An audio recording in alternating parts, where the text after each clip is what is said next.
What if Create was underwater and you could experience it while walking around? You can by the use of augmented reality, but it requires indoor positioning. Our analysis showed that indoor positioning can be achieved by a combination of multiple methods. This led to our problem formulation.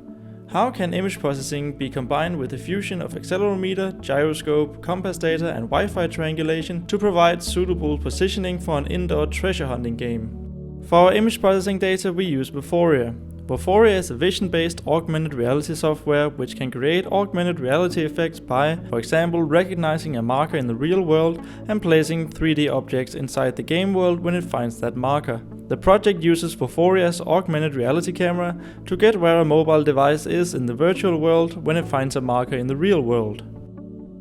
The second part is Wi-Fi triangulation. This method requires a mapping of a predefined area.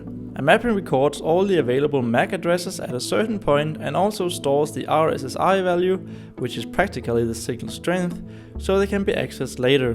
When all the needed positions are visited and mapped, it is possible to simply walk around.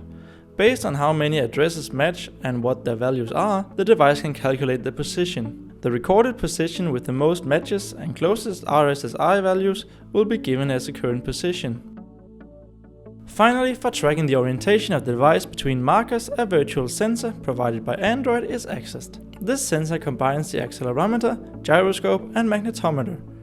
Knowing the orientation of the device makes it possible to look around in the virtual world without the usage of markers.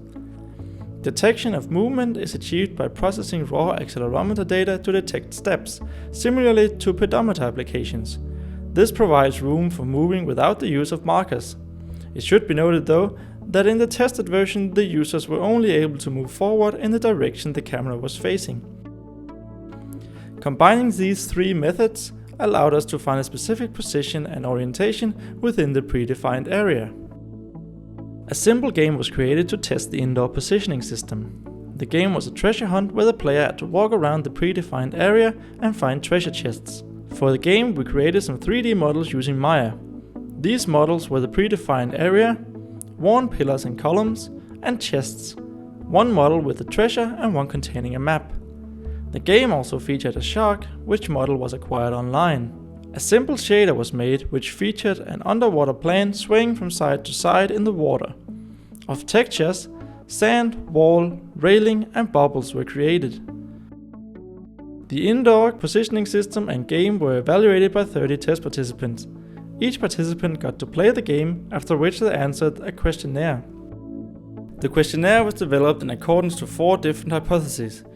The test participants were also asked qualitative questions about the concept, game and execution. The results showed the following. The first null hypothesis was the only one to be rejected, which in turn showed that the created environment was believable to the users. The results also showed that the remaining 3 null hypothesis was not rejected. Failing to reject these showed that the transitions between markers and no markers were very noticeable, the transitions had a significant impact on the overall experience, and the augmented reality didn't follow real-life actions properly. In conclusion to the project, it was shown that indoor positioning can be achieved using a combination of multiple methods, in particular the Vuforia software, Wi-Fi triangulation, and a virtual sensor on Android devices. However, as the evaluation showed, the performance of the application was not overwhelmingly positive, as the results showed only 1 of 4 null hypotheses could be rejected when testing 30 participants.